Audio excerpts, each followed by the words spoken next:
Imagine you're Hassan, a 42-year-old commodity trader in Dubai who sells Indian rice to African markets. You're not a spy, you're not a criminal. You wake up in 2028, pour cardamom coffee, and check your phone.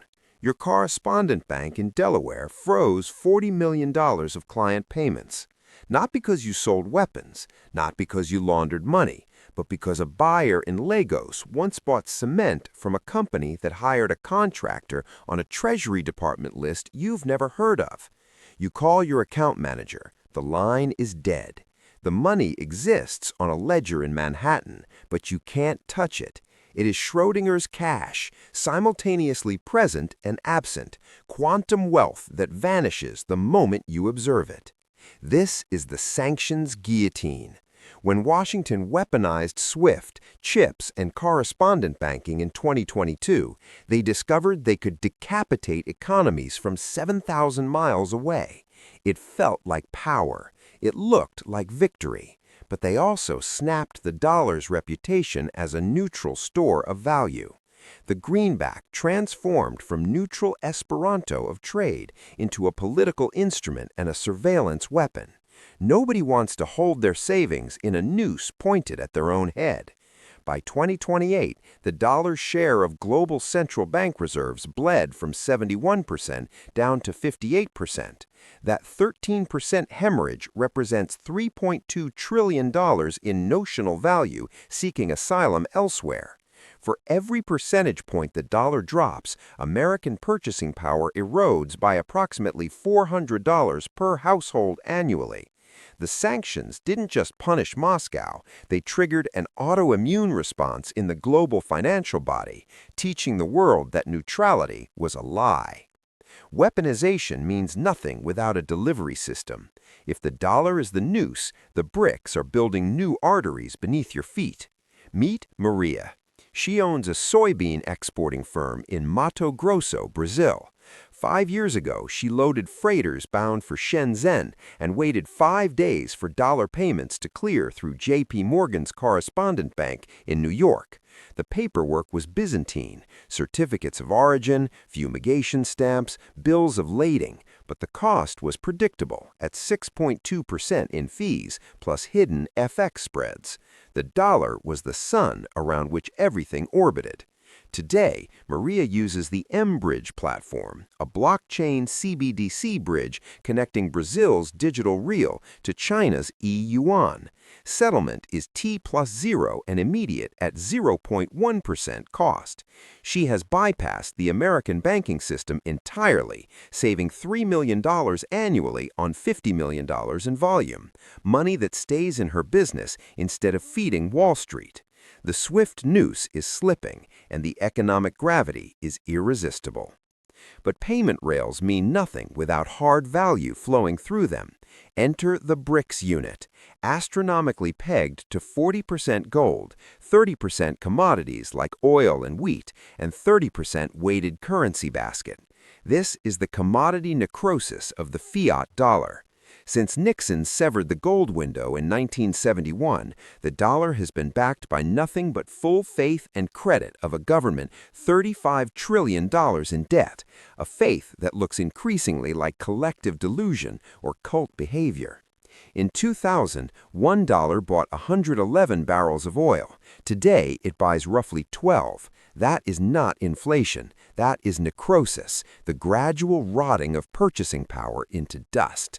Meet Adebayo at Nigeria's central bank. He can now sell Bonnie Light crude for units instead of treasuries, trading melting ice for vaulted metal. The unit is a claim on physical grain and gold in Shanghai and Moscow, not a pixel on Janet Yellen's PowerPoint. Meanwhile, the debt python constricts tighter. At $35 trillion, Washington pays $1.2 trillion annually in interest alone, more than the defense budget, more than Medicare. This isn't paid down, it is rolled over, each time issuing new fiat to pay old creditors in a Ponzi scheme that would make Bernie Madoff blush.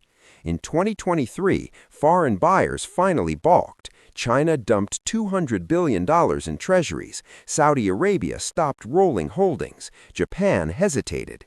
Every billion the BRICS declined to buy forces the Fed to print more, diluting purchasing power. Meet Jake in Dayton. The dollar's reserve status requires America to run permanent trade deficits, per the Triffin dilemma, bleeding manufacturing jobs to maintain global liquidity. Jake's plant employed 800 people 20 years ago. Today, it employs 90, not because workers got lazy, but because the strong dollar made exports impossible. Meet Sarah, a retired teacher in Tampa on a fixed pension. She watches insulin hit $340 while her 401k yields 2% and inflation runs at 9%. The $35 trillion debt represents $208,000 per productive worker, stolen through the silent printing press to pay yesterday's pensions. The final decapitation is digital. You are Priya, a fintech founder in Bangalore. You remember when sending money to Shenzhen took 3 days and suitcases of prayed-over paperwork. Now you use the BRICS chain, a CBDC settling in 0.4 seconds, with smart contracts escrowed until RFID-confirmed delivery. No banks take 3%. No SWIFT monitors your transaction for political compliance. No correspondent bank freezes your funds. It is programmable, frictionless, and totally outside the dollar's surveillance grid. Meanwhile, the U.S. still runs on T+2 ACH delays designed in 1974. When Saudi Arabia bills 62% of oil in yuan and units under the Shanghai Accord, the $4 trillion artificial demand for dollars evaporates. Excess currency sloshes back into the U.S. like a monetary tsunami, hyperinflating grocery prices until that loaf of bread costs $40 and the dollar store becomes the $10 store. You can't sanction your way out. You cannot sanction 45% of humanity and 35% of global GDP without sanctioning yourself into autarky, an economic North Korea surrounded by productive enemies. You can't bomb a currency into acceptance. Power projection costs $800 billion and creates only resentment. You can't print your way out when the printers themselves are the poison killing the patient. Two futures await. Future A, the Houston Accord. America wakes up, convenes a new Bretton Woods in Texas, accepts a multipolar system where the dollar shares reserve status with the unit, the yuan, and a digital euro. It reindustrializes, suffers through a decade of painful inflation to reset the debt, and survives as a powerful if humbled nation. The Renaissance, hard but painful, possible. Future B, the museum. The U.S. tries to hold the line with sanctions and tariffs. The dollar's global share drops to 35% in 5 years. Imported goods become unaffordable. The treasury market hiccups. Yields spike to 12%. Housing commits seppuku. The U.S. becomes a beautiful, violent museum. A place with aircraft carriers but no antibiotics. With iPhones but no rare earths to fix them. Where vendors quote prices in units and accept dollars only at 40% discounts. You'll be a tourist in your own country, holding worthless paper in the land of the free. The BRICS currency didn't destroy the dollar. The dollar's own contradictions, the sanctions guillotine, the debt python, the Triffin phantom limb, performed the suicide. The unit is simply the coroner signing the death certificate. Check your pockets. Check your 401k. Who owns the gold? Who pumps the oil? Who writes the code for tomorrow's money? Hit that subscribe button before the exchange rate makes it unaffordable. I'll see you in the next autopsy.